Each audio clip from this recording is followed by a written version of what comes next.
It has been a hot minute since I got to talk about New Japan Pro Wrestling, as during my 2 week staycation, towards the end of it, big announcements happening. You had the Never Open Weight 6-man tournament shows as this part of the Summer Struggle Tour. You had the start of the fucking New Japan USA Cup, which that was, Carl Frederick Kenta the first round, which that seemed very, very exciting.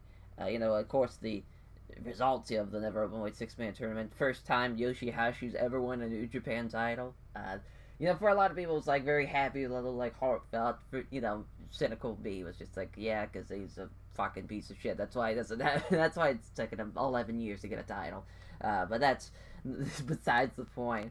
Then with Kenta winning the New Japan Cup over, Carl Fredericks. I forget who he faced the second round, but then he faced Dave Finlay in the finals, Dave Finlay Jr., which he won that. Obviously, as far as like the biggest names on the New Japan Cup USA kind of schedule, he was definitely the biggest one, so it makes sense he won it. I have no idea what he's gonna get out of that. If he's gonna get a future title shot, if he's gonna get a future like US title shot. I guess we'll see whenever this, whenever all those guys are able to be flown back to Japan. Guess we'll find out.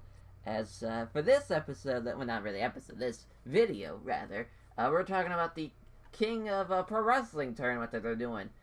So this is Kazuchika Okada's shoot idea. He thought this was a great idea to have a tournament leading up to basically King of Pro Wrestling, where I think it's going to happen at Jinju Stadium, though I could be wrong. It might actually be for King of Pro Wrestling. It makes sense. But it's basically going to be a tournament where each match is decided by votes, and every match is going to be different. They're all basically going to be gimmick matches, is the idea behind them.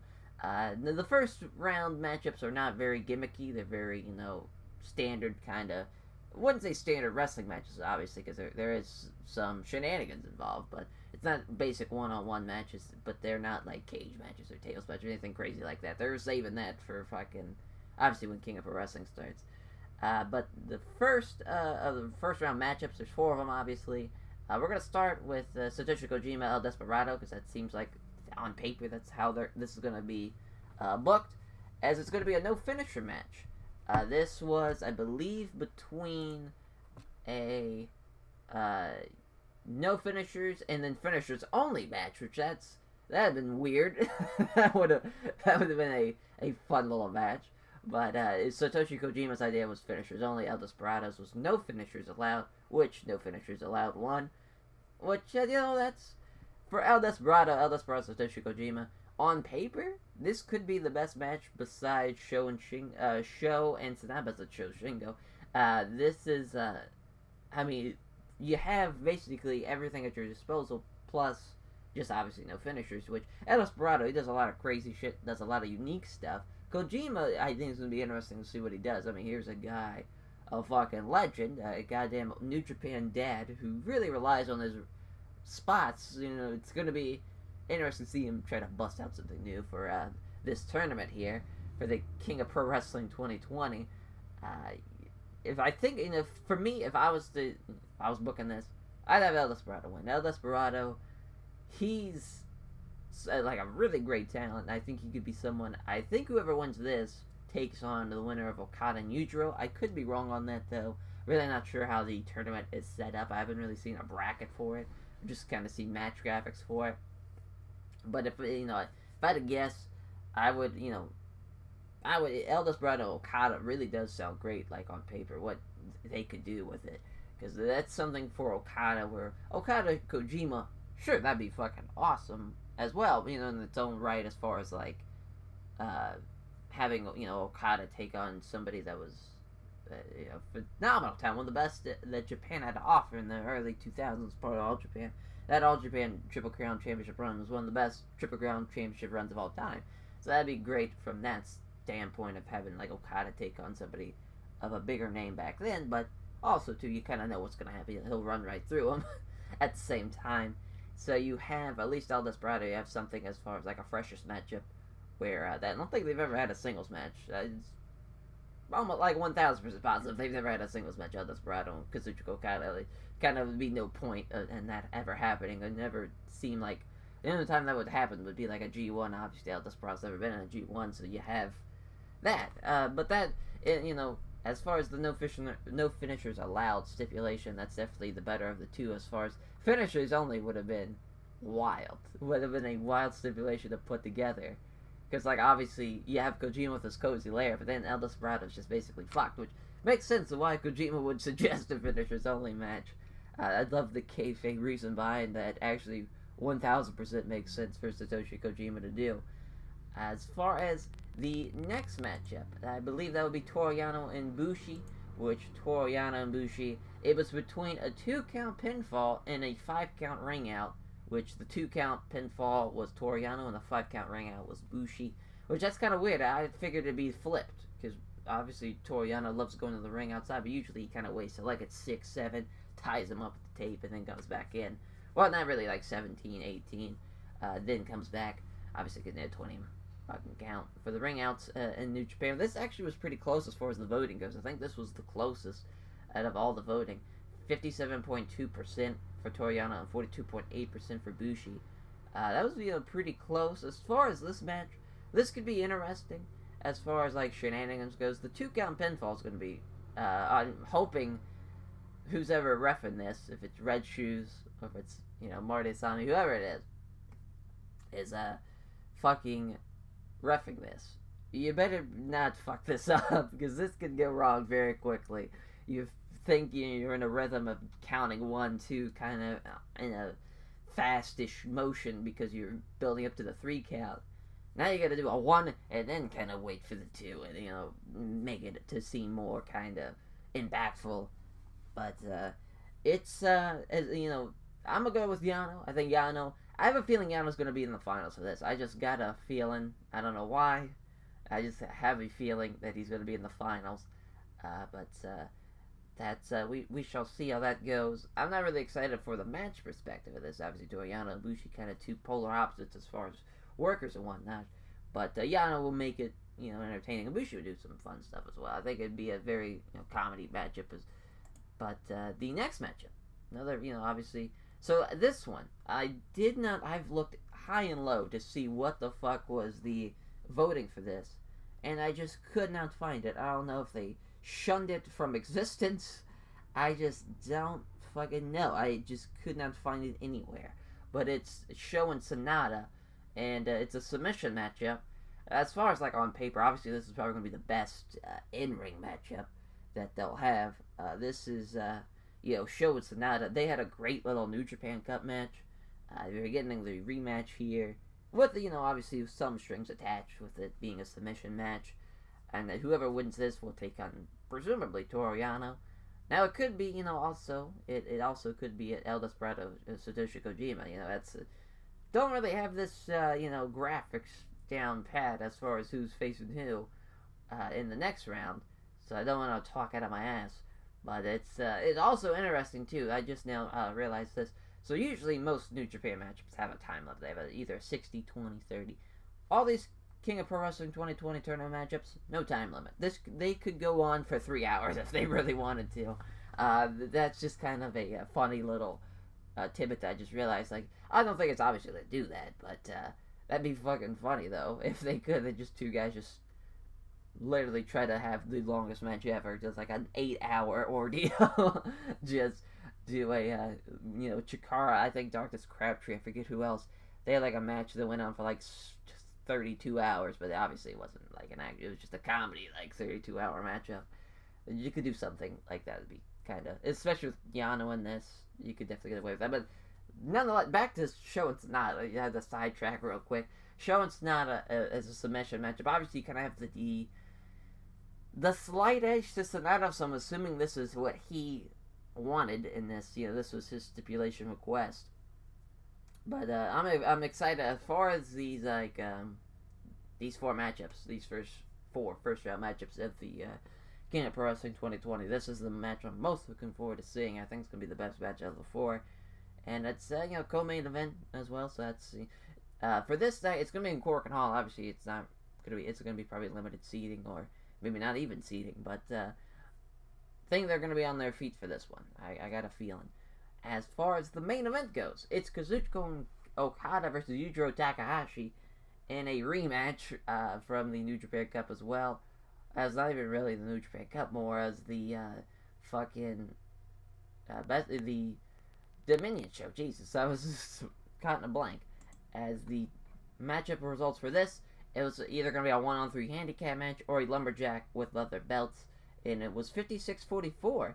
So that might actually be closer. Yeah, that's actually closer than the Yano and Bushi votes. So that's actually the closest. As Okada, he had the request for the 1-for-3 handicap match, but I think that's kind of a slap in the face of Yujiro, even just from a kayfabe reason. That's just funny how he wanted the 1-on-3, but he gets it.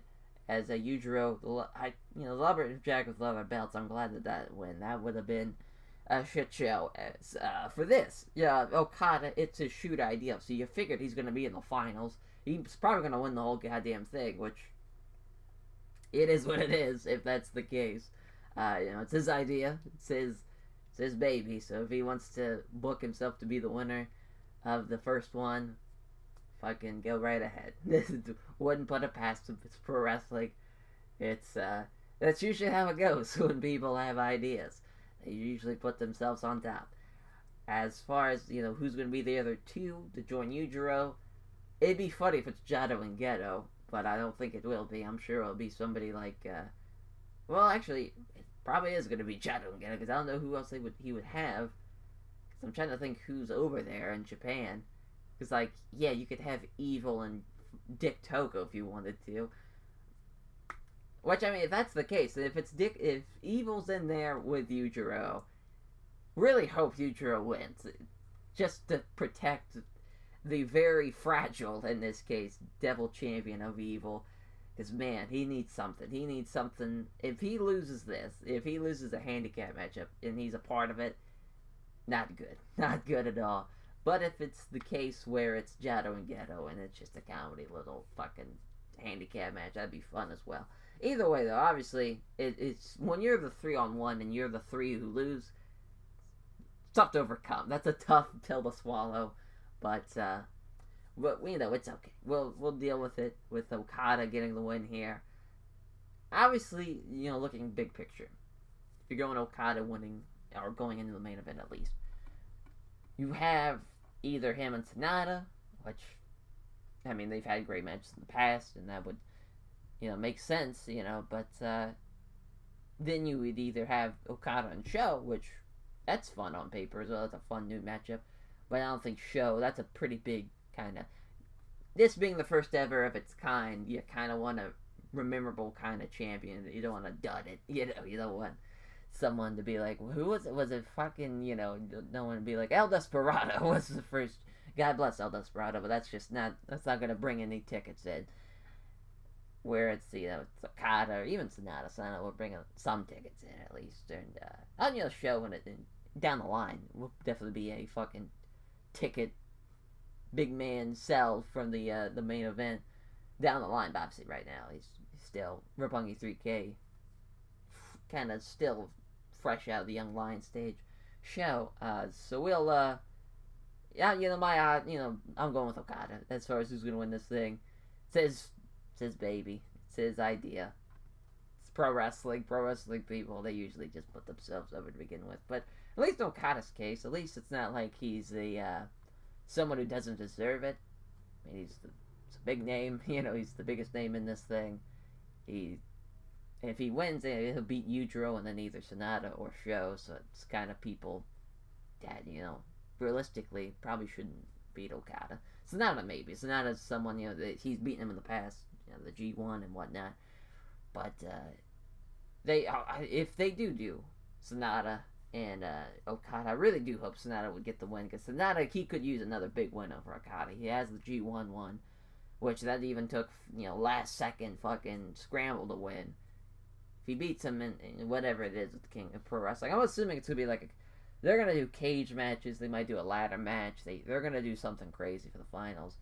If they're really fucking crazy, double rope, no hell, no hell, double barbed wire, fucking death match that Muda and Onita did. They'll do that as the finals, but they're cowards. Cowards, I tell you. Thank you all, as what a fucking shit show this summer struggle, this King of Pro Wrestling thing is going to be. There's a lot of people that are down on, more down on it than I am. I accept that they're trying to do something different. Okada's a weird fucking guy. Like, you just, with this idea of the voting and the fucking gimmick matches, and they're just trying to do something. I hope it's a very, it's not a tradition. I hope it gets flushed out very quickly. Like 2-3 years tops. And we forget about it like it never happened. Because I don't see the plus side of this. But who knows, maybe they'll happen. If the crowd eats it up and the crowd gives a shit about it, then by all means, keep doing it. But if it's not going over well, hopefully they'll pull the cord on this very quickly. I, for one, am not very optimistic about this. I think it's going to go over not so well. The votes were at least like 174,000 or something like that. Around the same time. I think they stopped it all when it was at the exact number of votes, which was kind of weird. I think it was like 174,090. Something weird like that. Which is kind of odd. But, you know, the shootness of it, I mean, they're basically done on Twitter. So that's, I mean, someone sure could, like, make a whole bunch of accounts and vote for the one they want the most, but it's as shoot as it's gonna get. So at least we got that for us. It's gonna be shoot votes. But, you know, I'm still, you know, as far as this goes, sure, this summer struggle is whatever, but the fucking Jinju Stadium show, Sonata and, or Shingo Suzuki, fucking Hiromu and Taiji Shimori, you have even, you know, Naito and Evil set up. Exciting, you know, it's looking like it's gonna be a fun stadium show, that's for sure. I am interested in it, and I think it's gonna, hopefully, we'll see Naito get his belt back, hopefully, fingers crossed. We shall see, though. But thank you all for watching, and we'll catch you guys next time. Talking about more New Japan in the future with the review of this show.